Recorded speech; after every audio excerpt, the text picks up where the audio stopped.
Welcome back, ladies and gentlemen. And I do apologise for that there. My internet completely dropped out, as well as my computer freezing up. All the programs on it froze up, which was a bit strange, as that doesn't normally happen when I drop out. My internet drops out, but we seem to be I back told you, on track now. it's the artificial intelligence is attacking us. It's discussing it. They're fighting back. That's it. The AI is fighting back on us, and I really do apologise. And I know that probably a lot of people have left already, and they're wondering what's going on. I'll try and clip this back together, but there were a few points we wanted to cover before we left. So again, all I can do is apologise there. There was nothing I could do about it. So, Jay, you were just actually when I cut out, you were just about to tell me that I'd hit on an important point and you were going to expand on it, but I can't remember what Oh that point God. was now. Oh no, that's terrible. Yeah. Oh yeah, I think it was. You was talking about trace and track, I think, and I was going to say about the UK. I think it was the transport minister. 2 days ago, 3 days ago, he was discussing about how they were going to implement all these different changes because of the coronavirus and how they're going to have to. I think it was because public transport, they're saying, is going to be at 10% of its usual capacity. So it gives them a good excuse to start reinvesting in all these different green initiatives like walking, cycling. I think they're going to bring in some sort of like electric scooter service. You know, like the Boris bikes we had in London. Yeah. Almost like a government sanctioned like scooter hire. And that's another thing as well. They're talking about closing off certain parts of towns to cars altogether, which again comes into all the. Mm-hmm. There was in a Guardian article 3 days ago. And the way it was written, it was like, for child safety, they're going to ban cars from driving outside of school. And you think, well, okay, fair enough. But then it's nothing to do with like child safety in terms of getting run over. It was to do with the emissions. Which I guess in some ways you could say is a good thing because it stops all these mums from driving to school with these huge, great big 4x4s that they can't drive properly.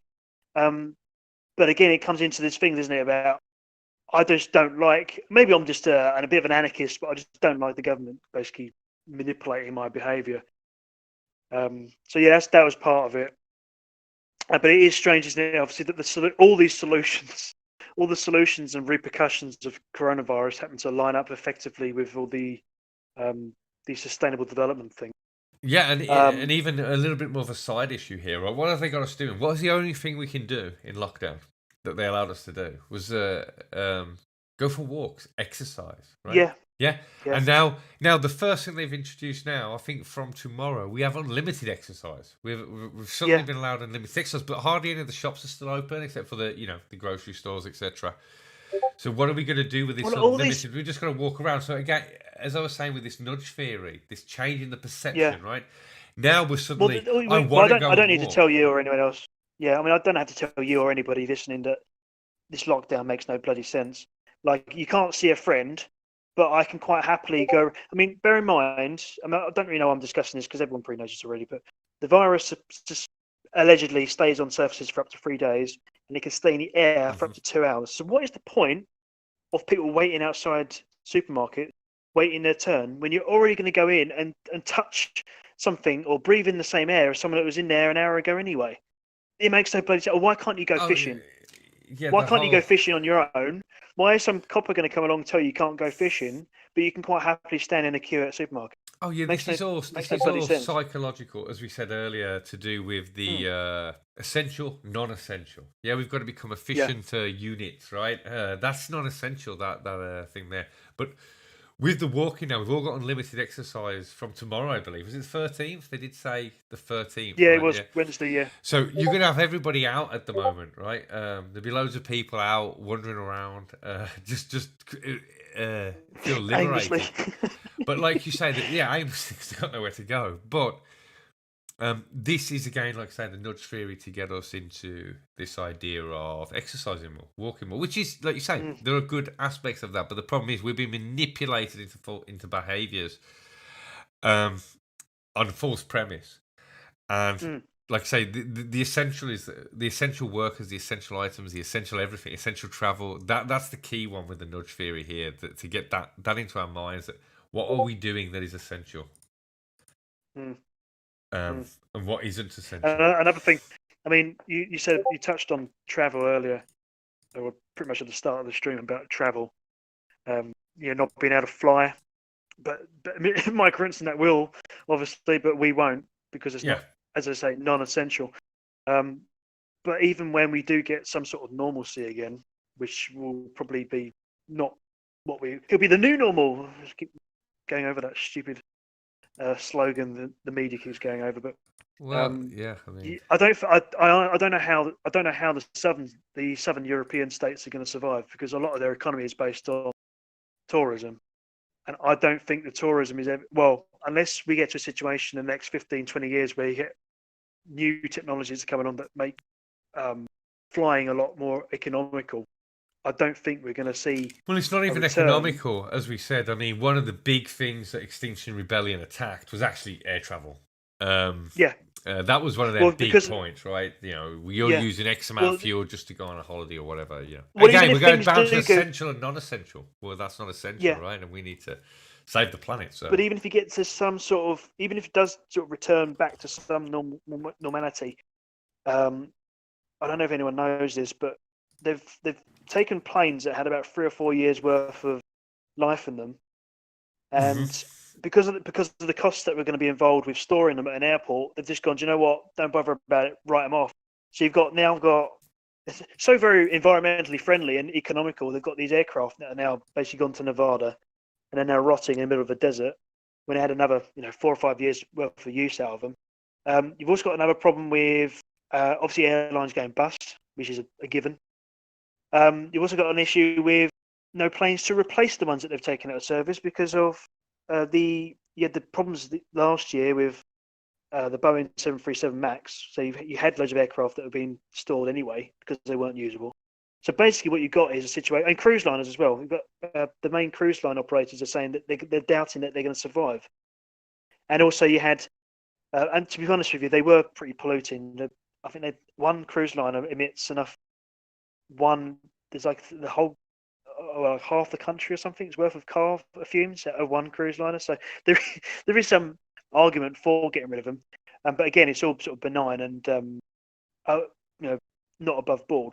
But yeah, they were talking about cruise liners now being, oh, they're going to get rid of them because of diseases and because of the spread. And you yeah, think, well, that's not really fair because 99.99% of all cruise line operating have not had this sort of problem with diseases.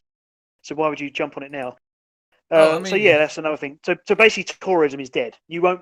I don't think unless you're going to pay an exorbitant amount of money for your train travel, for plane travel. I don't think you're going to be able to go abroad anymore after this.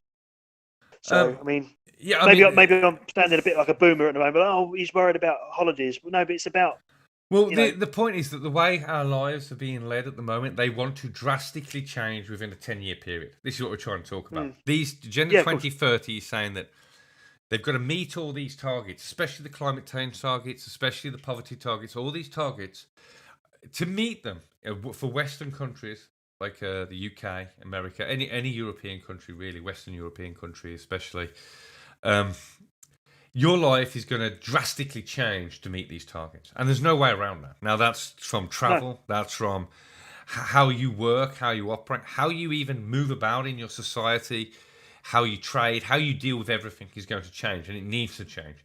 And what we're seeing with Mm, coronavirus, like you said, like we've talked about at the beginning, this gives them the leverage to start changing opinions, like I said, with essential workers, essential food, changing the language, to change the mindset. We're seeing things with companies now with the smart cities. Well, the smart cities, they're designed to control. They're designed to limit or allow resources to move or not move. Yeah, that's the point. Smart meter records every single piece of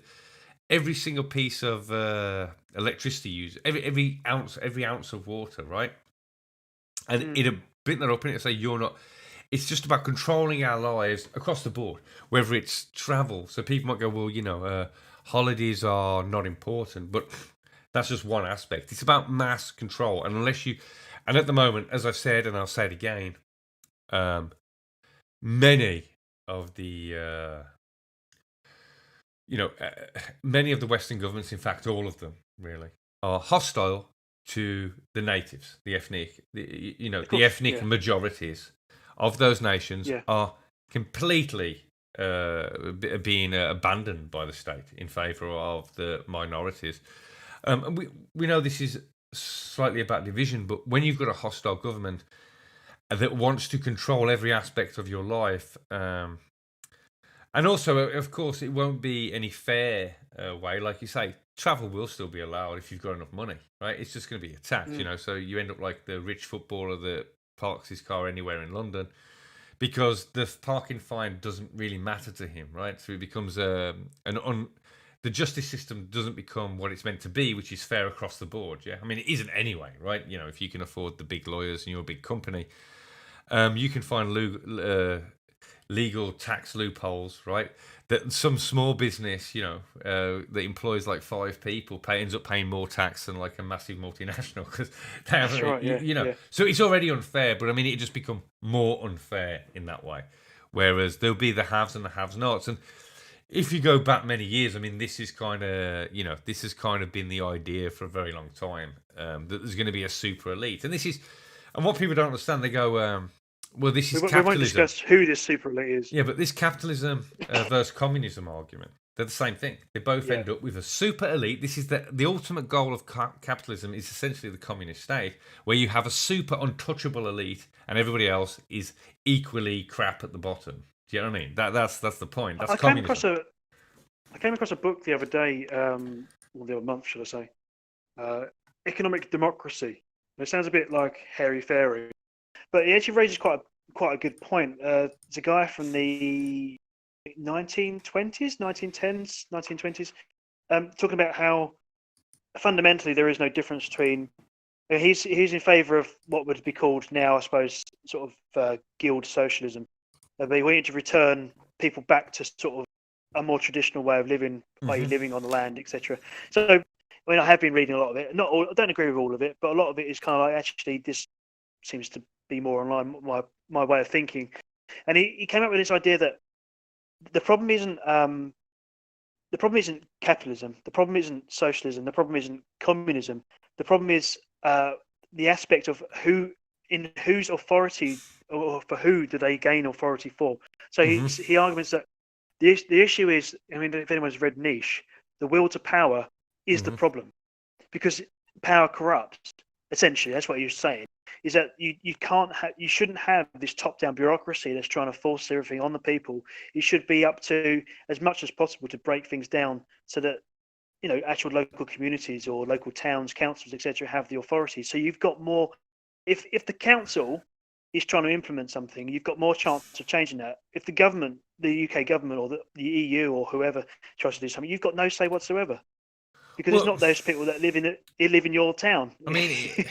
I get what you're saying. A councillor is probably more, But there is the issue that obviously we live in absolute corrupt states at the moment. So, I mean, it's really hard to judge what a fair state top-down would really be. I mean, there are examples in history, but I'm against ultra-division. And one of the reasons, which would kind of be what that process is talking about there, and I'm against it because there are super nations now that won't care that there has to be unity, and I think ultra division on certain things will cause frictions. Will cause frictions between communities anyway. There needs to be a solid goal for, say, the English. I'm not saying that, but I think. But this is and this kind of ties into the liberalism thing that people discuss as well. You're a liberal. You don't have to. There seems to be a division, I think, between. I mean, you can be sort of for or against democracy as an institution, which I don't think works. I don't think a lot of people now really think it works at all. But you can still be for individual sort of codified rights in not the sort of airy-fairy sort of way, but in not the Anglo-Saxon sense. Like, you are a free man. You're allowed to own a weapon. You're allowed to walk down the street with a weapon in your pocket or whatever. That is your right as a free man. But we've lost that. We've totally lost that, and we are now essentially all serfs. That's the problem. Yeah, I mean, Northern European countries especially have had individual freedoms measured with tribal freedoms. Responsibilities, Yeah, responsibilities as well. yeah, responsibilities. I mean, that's how they used to do it really in the old days. If we go back to say, like Iron Age. I mean, if you played, I mean, it was a different system back then. So if you didn't pull your weight, you had individual freedoms, but if you didn't pull your weight, if you chose to say, I'm gonna use my land to do nothing and sit here all day or whatever, they would just kick you out. I mean, that is that kind of simple. You know what I mean? You just would be like, bye then. So back then it was easier to manage. Now, I mean, you'd have to kick someone out of your country, which I mean, we could argue would be, but there's no like, it's a little bit of a different system, so obviously that's got to be measured. But yeah, there was always individual rights and responsibility for those individual rights, which is how any society should work.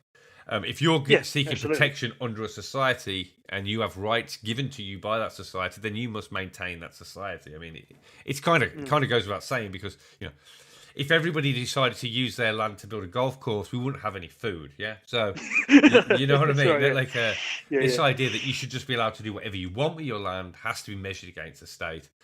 But that doesn't. That's not to say that you should have no individual freedom. That would also be counterproductive. And I think when we look back into the past, it's quite easy to see how our societies worked. And I personally think left, right, all these terms just confuse everybody. To be honest, nobody really knows what they're doing, and they use terms loosely. Communism, and everybody would just pick their aspect that they want to promote of something. Well, this is the thing. I think, as I said earlier when I first started talking about it, like terminologies. I don't think you can. There are certain aspects of every ideology really you can pick out and go, well, that was a good idea, but these ideas not so much. And the problem with these, with say I define myself as, is that people would like to cherry pick. They'll go, they'll pick the bits that they like and say, oh, I'm a communist, for argument's sake. But they won't go, oh yeah, but I also agree with the with the mass theft essentially of food that people are growing and starving millions of people. You know what I mean? It's like they never go full in on like the ideology. It's always like bits and pieces, cherry pick. But you'd be better off just saying, I don't agree with that. And this again ties into people not being able to discuss things, because you define yourself as a label, but then you can't have a conversation with someone who has a different label for themselves. But really, 90% of things you agree on, and and I think that's half the problem. I think one of the problems is lack of any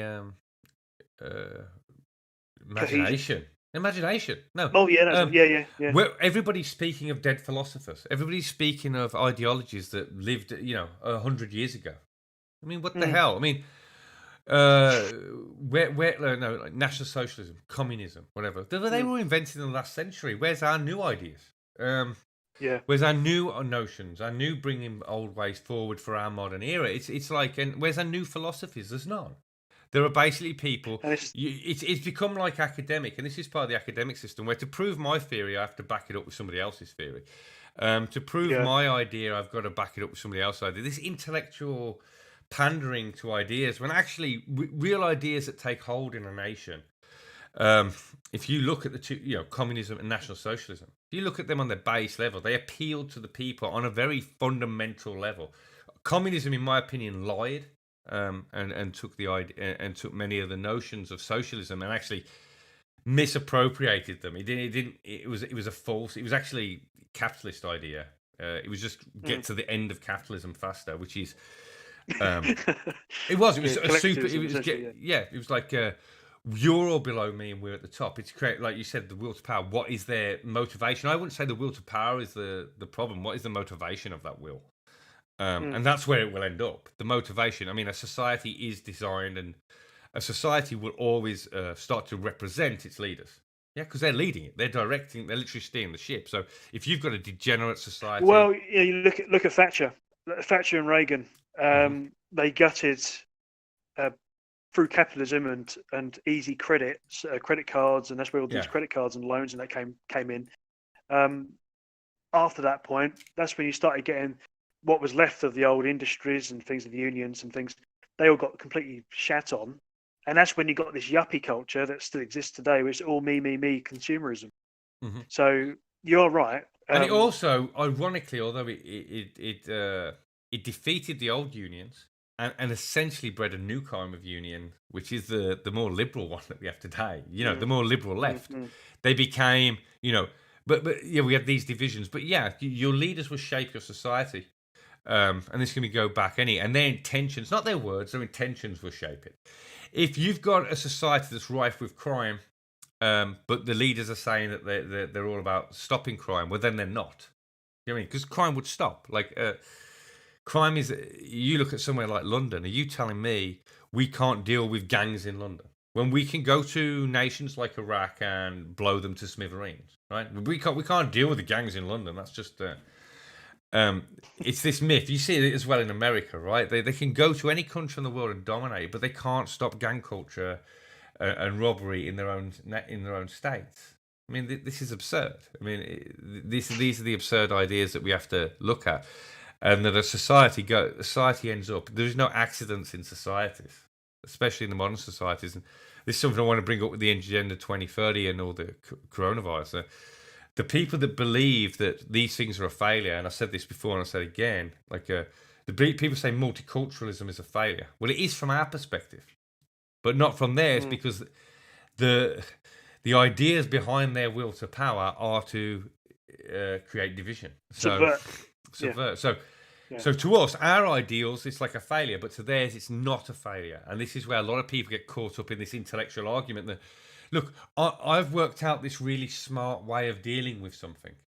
If only everybody would listen to my genius, when actually the truth is, that you've worked out a smart way for you to change the situation to better yourself, but these people in power don't want to do that. So your idea is not smart to them; it's counterproductive. But this is what you get caught when you get caught in these intellectual webs of trying to theorize and not only theorize on the perfect society. The perfect society has pretty much been the same as it was in the Anglo-Saxon times and before. Yeah, that's how human beings developed. That's what we are. It'd be like that's just what we've over hundreds of thousands of years. That's how that was our peak performance. That's what we did. Yeah.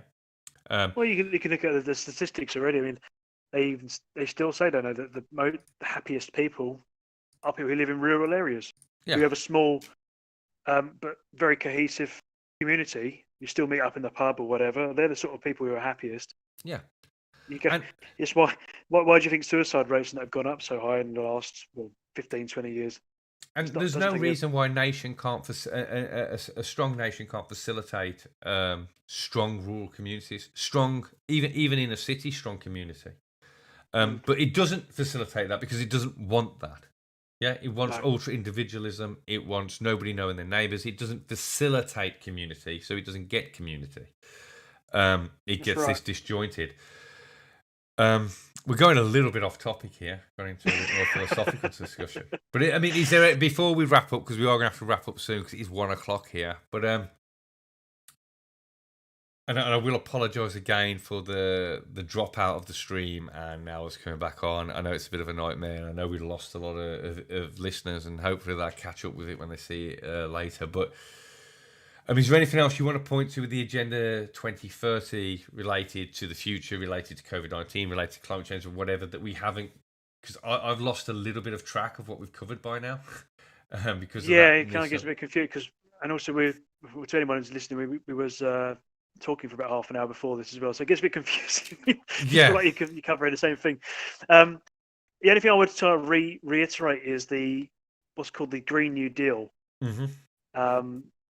So the Green New Deal is basically named after the original New Deal, which came in under Roosevelt, I think, and that was implemented after the Great Depression. So the fact that they're talking about a Green New Deal, it almost seems like exactly. They see a similarity in basically an opportunity if they was to collapse the economy to completely. Well, there's a lot of similarities with the Great Depression. America took out this massive loan, $4.2 trillion or whatever, which is insane to deal with coronavirus, right?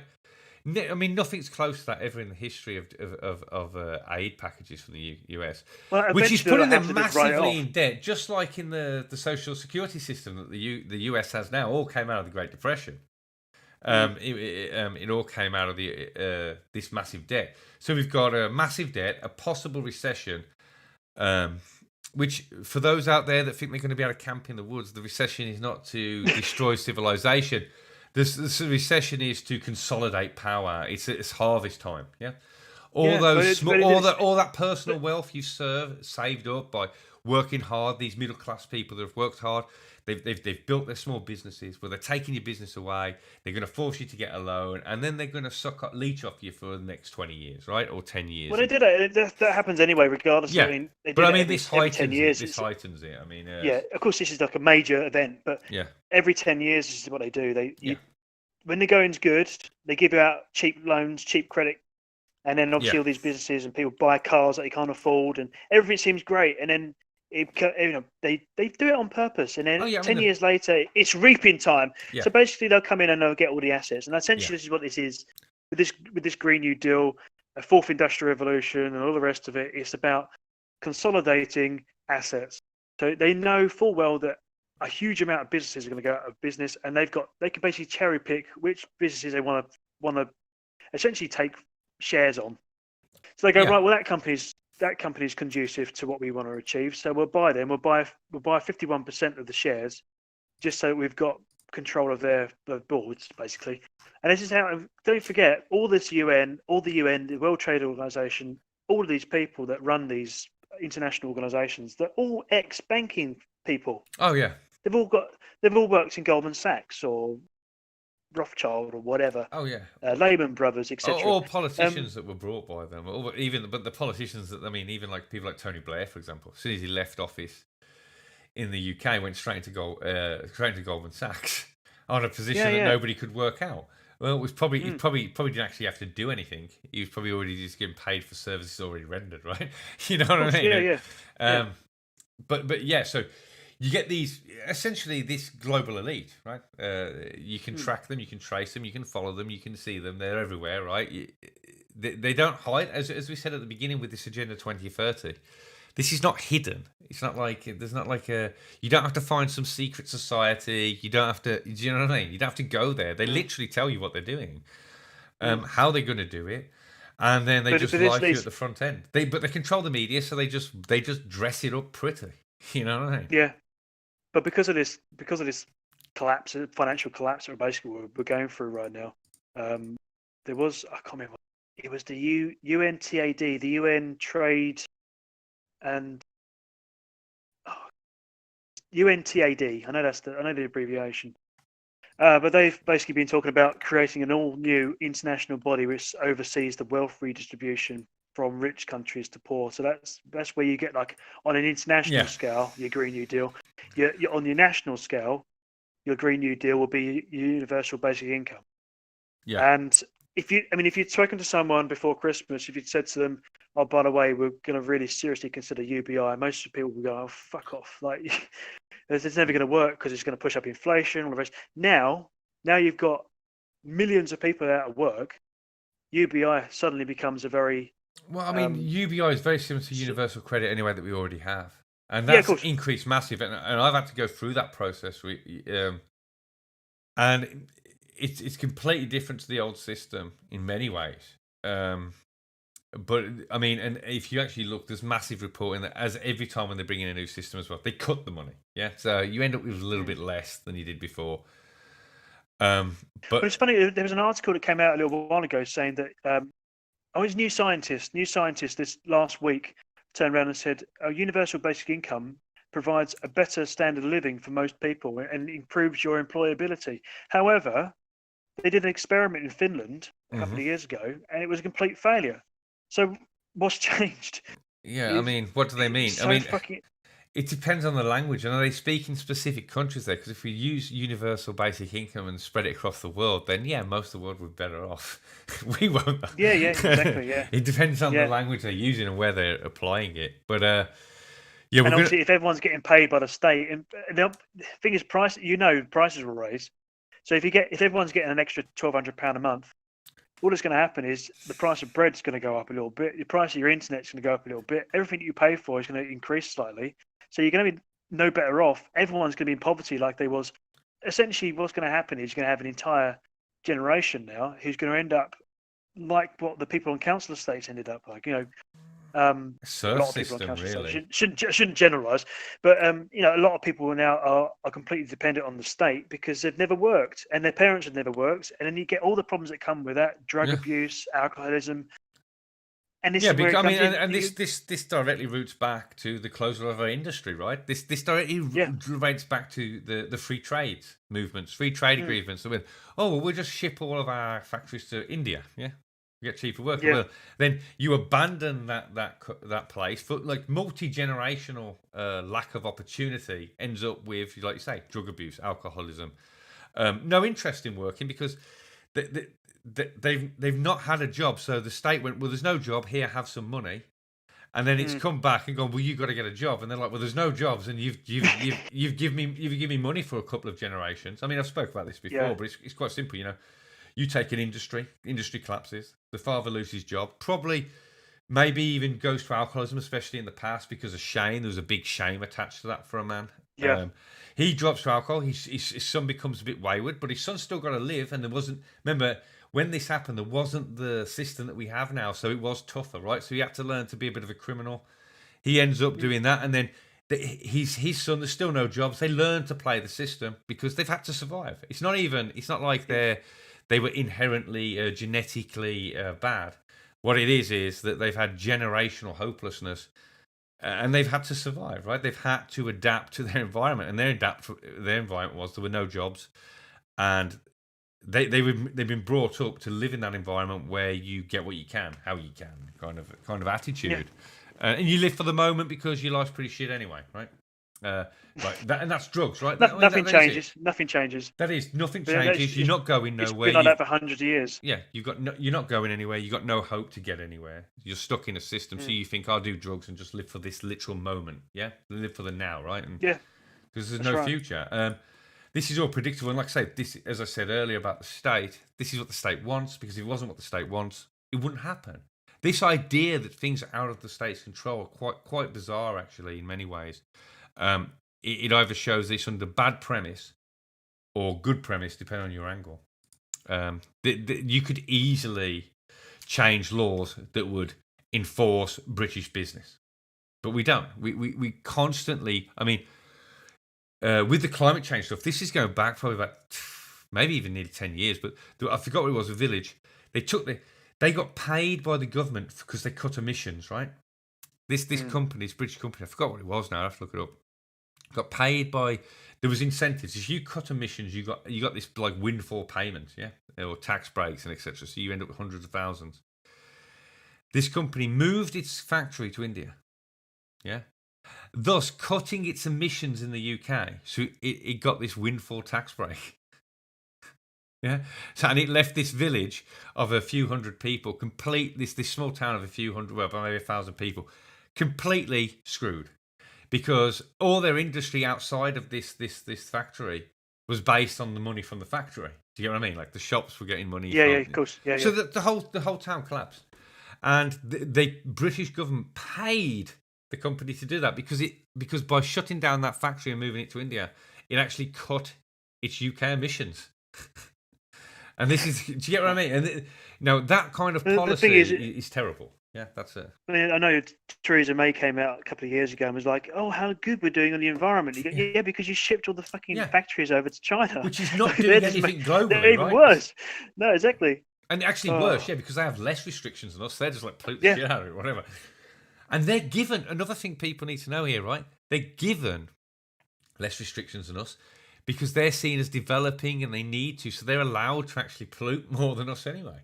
Because we've already polluted enough, right? Evil Westerner, right? Evil Whitey's already polluted loads, so he's got to really cut it down.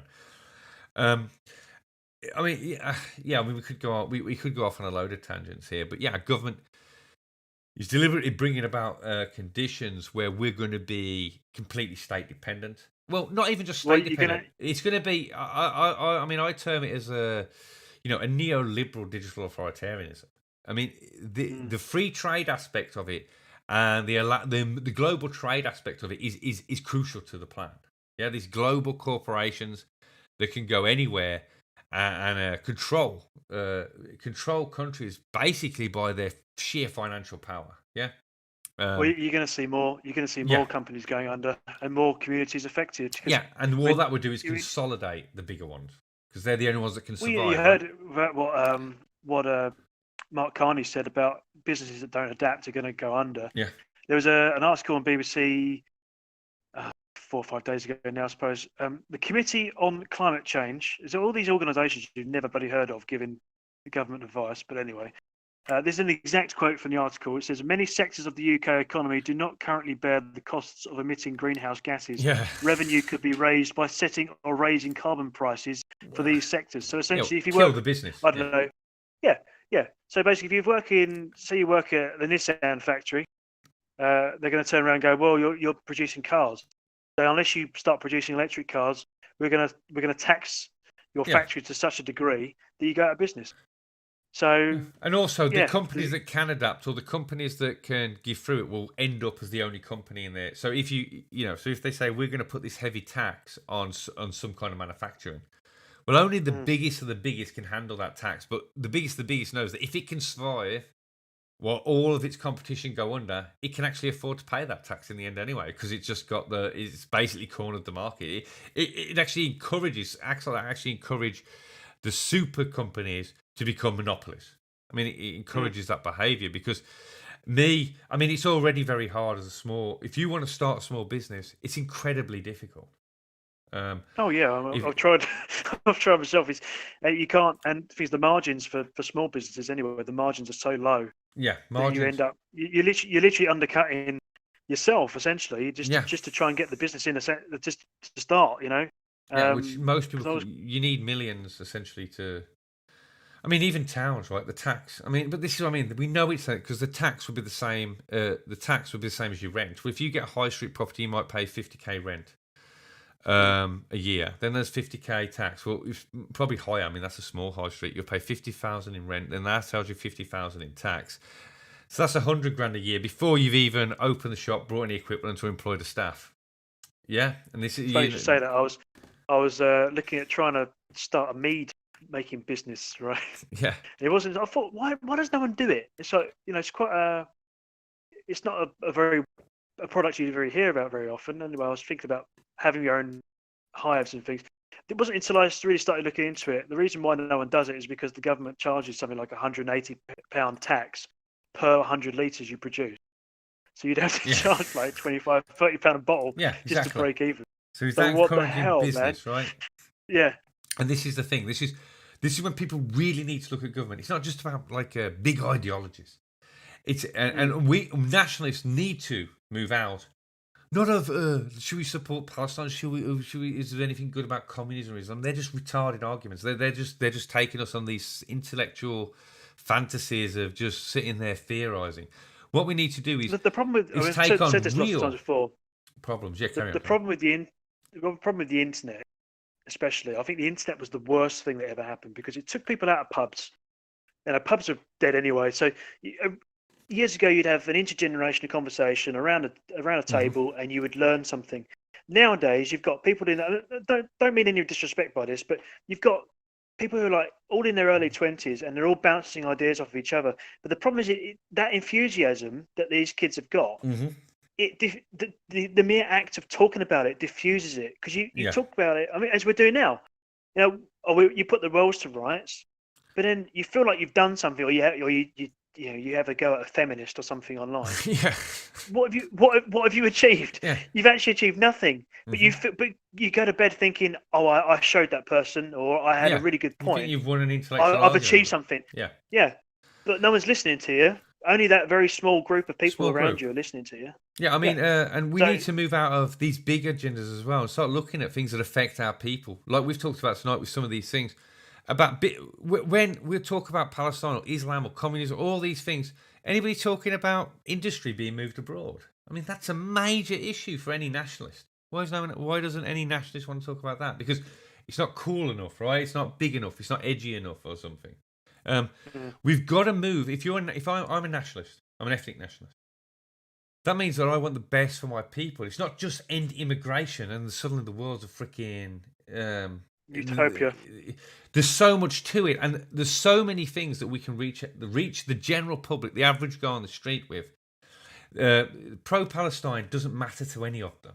Do you get what I mean? How's that affecting their lives? The easiest way to affect the easiest way to talk to is talk about issues that matter to my folk, that matter to their well-being. You've actually got. If people need to start learning that you need to bring on people who you might disagree with at first, and work and basically pick your battles. You're not going to be able to go to a leftist who's been indoctrinated through years of, education and media and all these adverts showing bloody ethnic relationships or whatever. You're not going to be able to turn around to those people and straight away and go, immigration is the cause of all these problems, because it's not, to start with. But secondly, you're just never going to get it. But as you say, if you turn around to them and say, do you know what, the lack of jobs and the suppression of wages is a real problem, they can't necessarily argue with that. It's how I always talk to get them on board first, and then talk about I bring up immigration. Maybe what's causing it. If I mention immigration, I mention it in relation to wages and wage suppression, and they will. You go back 20 years, that was like a hardcore socialist position, 20, 30 years, right? They were like, no immigration, no. I mean, look at the British Union of Fascists and what they did. They were anti-Irish immigrants, because there was wage suppression. They were like, what are they doing here? That, in the north of England, there was So, I mean, it was about shutting down the mines and the place and the looms and things, and you got all these other people coming in. Yeah, I mean, it's a bit like it's a bit like when they brought up a Windrush, for argument's sake. And I know we're going into the same thing. We're just saying people do. But like Windrush, people go on about why did they bring him in? You go, well, why did they bring him in? Because it was to suppress wages. There's no other reason for it. They said, we needed. Hang on, their argument was we needed workers after the war. Yeah. So why was we still sending orphans over to Australia? I know, yeah, and that is a crime. Actually, some of them weren't orphans either. Apparently, I looked into that a little bit. Really? But apparently some of them. But I mean, they were bringing them in to suppress wages to keep their hegemony. I mean, this is the problem, and unless we start dealing with issues that are real, rather than trying to be edgy. Rather than trying to say something that's rather than go down these intellectual routes where it's all theory, it's all big political theory, and there's literally nothing grassroots. There's nobody talking about anything that's really affecting the average person in their country, right? All these discussions I've seen banging around at the moment in the nationalist scenes, literally, an average man that's struggling in this nation, an average Englishman struggling in this nation, has literally no interest in talking about any of it. He's like, what does any of that discussion do for me? And the answer is nothing. There's nothing for him. He wants. Are you saying that he doesn't want to talk about philosophy or the merits of Nietzschean philosophy or something like that? No, he doesn't. He wants to talk about. Let's be honest. If you went to the average pub, if you sat in the Wetherspoons and started saying the sort of shit you get on Twitter after, they'd be like, "What the fuck are you talking about?" Yeah, I mean, and I'm not saying don't inspire people. I mean, I think inspiration is a big part, and that's why we do Mimirs, Brunner. About inspiring people to see beyond that. But first, you've got to talk to them, and first you've got to talk to them in a language they understand, and they understand. The price of their living, how their living costs change, how their job security changes, how their aspirations. Put it this way: I mean, if you want to be really technical and historically accurate, I suppose. I mean, Adolf Hitler managed to convert the communists. A lot of them. Yeah. In the beer halls, wasn't he? A lot of them were communists to start with. Yeah, I mean that was under he changed them round. Yeah, I mean the premise of communism though is essentially a fraud. How communism plays out anyway. It mimics socialism. It's not even socialist. It's not like people go, communism is like ultra socialism. It's not. It's completely the opposite. In fact, it's completely right wing in many ways. In the sense of it's about total power. Yeah, it's total state authority. It's not in any way. Not in a good way. Yeah, not in a not good for way. The benefit of the people. Yeah. Well, yeah. I mean, it's just. But I mean, with the capitalists, they just do it through a certain idea of capitalism ends up the same place. So we have a super elite that control us. Just over the years, they've learned to give us the illusions of freedom. When we've seen with this coronavirus that we're not really as free as we thought, right? Suddenly, because of a non-proven deadly virus, especially when they brought out the initial measures, there was no evidence to say that it was going to kill millions of us. There was little evidence on it at all. They forcibly house arrested the whole nation. Well, people already know this, and you may know this already, but it might be worth bringing up. I know Imperial College, which is the university that gave this advice to the government, allegedly they got a massive grant given to them by the Bill Gates Foundation. Yeah, Bill Gates. So, and it's a bit funny how he just completely dropped Microsoft about a week into this coronavirus. And about 3 weeks and 3 or 4 weeks before the coronavirus thing, he had a conference talking about how there was going to be a massive pandemic. I mean, you couldn't make this shit up. I watched that and that was the same, but it was you can't make this up. And he's also invested in the BBC. He's also invested in World Health Organization. I mean, that guy's got his fingers in every pie going. Do you know what I mean? He's literally brought onto the BBC. He's brought onto the BBC as like an expert in viruses and stuff. This is literally the guy that made. He's not even a fucking doctor. He's not a doctor. But the guy who couldn't even prevent viruses on your fucking PC is going to tell us about immunology. But it's all because he's brought on as an expert because it's his philanthropy work, which is him just throwing money at vaccines in Africa and all over the place. Well, did you hear about the supposed the vaccinations? A lot of these vaccinations that they went over to, I think Mexico was one, India was another. They actually found traces of a chemical which suppressed a woman's ability to conceive. Oh yeah, there's a lot of stuff on that, mate. You can go into that. It was only things that we have, mate. But it wasn't permanent. Apparently, it was just like a hormone, but it created an antibody for the center, I think. So one of the big guys involved, and he's not just people just think the Bill and Melinda Gates Foundation. He's actually he owns like massive shares in many of these big vaccine companies. And we've got to remember, this is the man that literally said that we can reduce population by improving healthcare. Okay, so read into that what you want. Do you know what I mean? When a man tells me that by improving healthcare we can reduce the population, I don't really want anything he's selling. Do you know what I mean? But that is why we say, getting back to the Agenda 21 thing. Mm-hmm. That is why one of their stipulations is empowering women.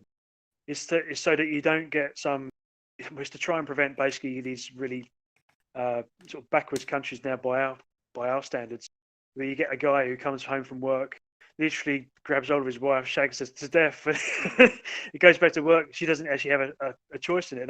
That's what part of that is about, is to try and stop these women from having so many children. So in some ways, there's lots of elements to it which you can go, yeah, I can see the aspect of that. But as you say, it's the underhandedness of it all, and the fact they're not giving people the option to basically say, oh, actually, no, I don't agree with that. And also it's all based on a world level. They're talking world levels here, not national levels. I've got to be totally honest with you, what somebody does in Africa or somewhere else, if it's not affecting me, I'm not really bothered. You know what I mean?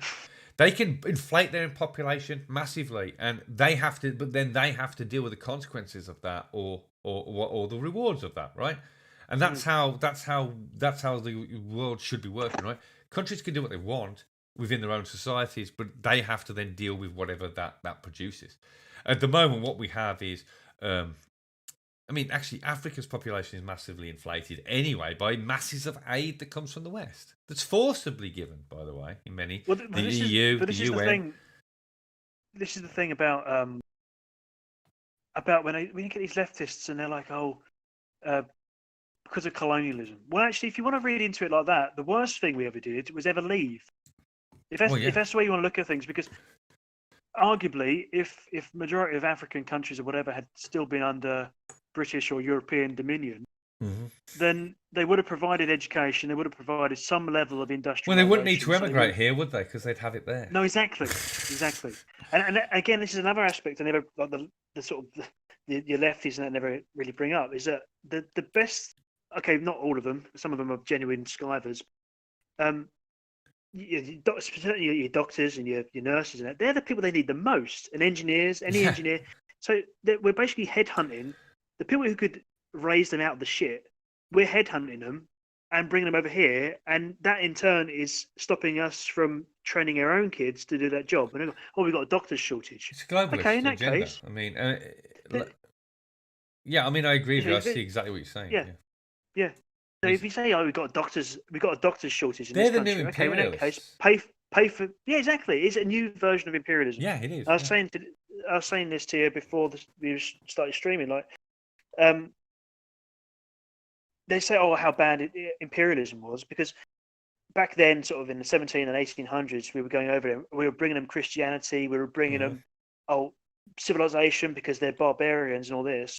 What is the difference between that now and saying today, "Oh, we're going over there to bring them industrialization. We're bringing them women's rights. We're bringing them Yeah, same rights difference. for children, etc." It's exactly the same. We're just imposing our values onto a culture which, let's be honest, is 10,000 years behind ours. Yeah, and also, And and then we're taking you're the trying to drag them. responsibility for them as well. I Mm, mean, when it's not our responsibility, like I say, they can do what they want, and they can succeed or fail by their own work, and that's how a mm, nation should work, right? That's how it worked for thousands of years. Yeah, if your tribe had a good idea and it worked, then you succeed. If you had a bad idea, you got screwed over. Yeah, you were gone. That tribe disappeared. It's no longer anymore. mm, Now we've got this idea that uh, countries that fail need to be propped up. Why? I've got no interest in propping up any country that failed, and I've got no interest in paying the price of that failure. So, if the Middle East turns into war zone or whatever of its own, I've got no interest in taking in immigration from there. This whole idea of mm, universalist. That we somehow have a responsibility for the mistakes of others. You know what I mean? And I mean, mm. there could be arguments made that our Western governments under Zionist, agendas have played a lot of part in the destruction of these. But I mean, this is another thing that you see with contradictory to them. I mean, look at Syria. It's like nationalists are like, "Well, I've got no interest in Syria. I don't want to send any troops to Syria." Then it's the actual liberals that are saying, "No, we need to send." They want to go over there and impose again, right? It's just, Yeah. it's the same thing, right? They don't have the same values as us. We have to go and invade them. That's Yeah, essentially what they're saying. yeah. We've got to protect them from themselves. I mean, Mm. it's idiotic, but I mean, like I say, we've gone on a bit of tangent. We have to a point, but I mean, it's this whole world. This all figures into the world narrative that we're all responsible. We're all global citizens, right? And what's happening in the Middle East, we have to take some kind of responsibility for by bringing in immigration or by sending them aid or invading them. Do you know what I mean? Because we're global citizens. You know what I'm saying? Yeah. It's building us up slowly but surely to be before we've Hey, even well, decided put we're it this global way. citizens. We are global citizens. Yeah. Well, the way you could describe that is, right, we all live in a town, and that town is your immediate community, right? Mhm. So, say for argument's sake, that was your version of the world. Yeah. That'd be like hearing an argument going on next door, and you kicking in their door and going, "Right, you two, Yeah. you got to stop arguing. I don't like it, and I'm taking personal responsibility for your arguing." It Yeah. doesn't work, does it? No. And It's yeah. ridiculous. But this is the global. But this is all part of saying, like the nudge sphere. This is slowly but surely we've got this idea that we are responsible for the world, and that has give Westerners this idea, this like you're saying, modern imperialism, which will end with a globe, which if it goes unaddressed, it will end with a global government. It will end with a. I mean, I don't I'm really not going talk to. about global. Of course So, they are. I well, mean, they already are. We've got the World Health Organization, which gives us world standards on health. We got the International Monetary Fund, which basically is the bank of the banks. You know what I mean? The bank of nations. Gordon Brown called for. I mean, Gordon Brown originally in about 2009 called for a global government. He's just called for it 2 weeks ago, saying that Yeah. we need a global government to fix coronavirus. Fix and the economy. coronavirus. But, how fucking predictable. This is what we were trying to say, and this is the point of the Agenda 2030. So whenever they do, whether it's coronavirus, whether it's whatever it is, that their solutions are always pointing to the exact same direction, right? All the solutions just all match up. It's like, what's the solution for that? Oh, it's this. It's the same solution across the board because then you understand that that's the narrative behind all the things they're doing. The narrative behind is a one world, a global citizen. Well, We're all the responsible. 2030 thing, the 2030 thing must be pretty well known up in like all these quangos and called NGOs. They must be pretty well up on this 2030 thing, because I found, just as I was doing the notes for this, I came across this article by the World Wildlife Fund, which Yeah. I think it's fair to say that they've got quite a few sort of international figures and, you know, Yeah. UN officials, SDGs, and that going on in the background. Mm-hmm. You know, read this, right? Bear in mind, this article was written in April 2018, right? It says 2020 is the super year because for nature and therefore us humans, this is the year it could all change. All right, and it reiterates the points about 2020 being the start of a decade of action required to meet the 2030 obligation. Do you think, fucking hell, this was written in April 2018? This is before that SDG summit was announced, and this is just the WWF, and it's on their website. It's not like it's not like it's hidden. It's All not roads some lead to sort the of ultimate Rome. yeah, exactly. The new Rome. It's crazy. Yeah. Well, anyway, I think we're going to have to tie it up now, mate. Yes, It's we'll getting have a bit to. late. Yeah, But, it's getting a little bit late. yeah, this second part was a bit of a tangent and a bit of a more casual chat, but some interesting things maybe, or maybe not. It's up to you. But all we're doing is throwing ideas about and just talking about what we believe in, or what are some ideas, and especially related to Agenda 2020, Agenda 2030. Sorry, not Agenda 2021, but Agenda 2030. 21. But they're both same thing, pretty much. We're just putting our ideas out there, and hopefully more people will look into some of this, and more people will look into the whole thing of the other ideas that we've talked about here, about talking about subjects that the people actually care about, getting on the ground rather than philosophizing about some kind of massive ideas, but getting on the ground and talking to people, speaking to people, because I just think, I think getting off the internet is the key. I don't know how. Don't ask me how yet, but somehow going into the. I mean, once we've got some sort of normality back from this bloody lockdown thing, I think we really need to. Like this last few months has been the eye opener. I think in terms of us having to organise something. I think the internet should be seen as a point of contact to support the real life activity. Yeah, of course. Propaganda, communication, yeah, it's great. But if it's not followed up by anything in the real world, it's kind of just pissing futile, in the wind. really. You know what I mean? It's futile. Yeah, it's not. Yeah. If there's nothing coming from it, then it's not supporting anything. Propaganda and communication should all be supporting something, not it shouldn't be the thing that's supported. Yeah. But anyway, it was great chatting to you, mate. I enjoyed it. And again, I apologise to the audience that did tune in earlier, and I had an internet dropout and a freeze up. I was talking for 5 minutes to myself because I thought your microphone had just gone dead. So I thought I'll just carry on just in case. Because it froze, I thought your green. Like my computer didn't freeze up, but all the programs I was using froze up. So my OBS froze. Oh, so you didn't see Discord froze up. But it didn't. It didn't look. It looked like I was still talking because my green set. You know what I mean? So I just thought it was still working. Yeah. Anyway. But yeah. So thanks for joining us, everybody, and hopefully we'll have a video out soon, and a new video out of something or other. I'm not sure what's going on. I'm a bit tired now, but and thank you, Jason, for joining us tonight, mate. Thanks for having me. All right. Well, on that note, I'll see you all next time. Be well and speak soon.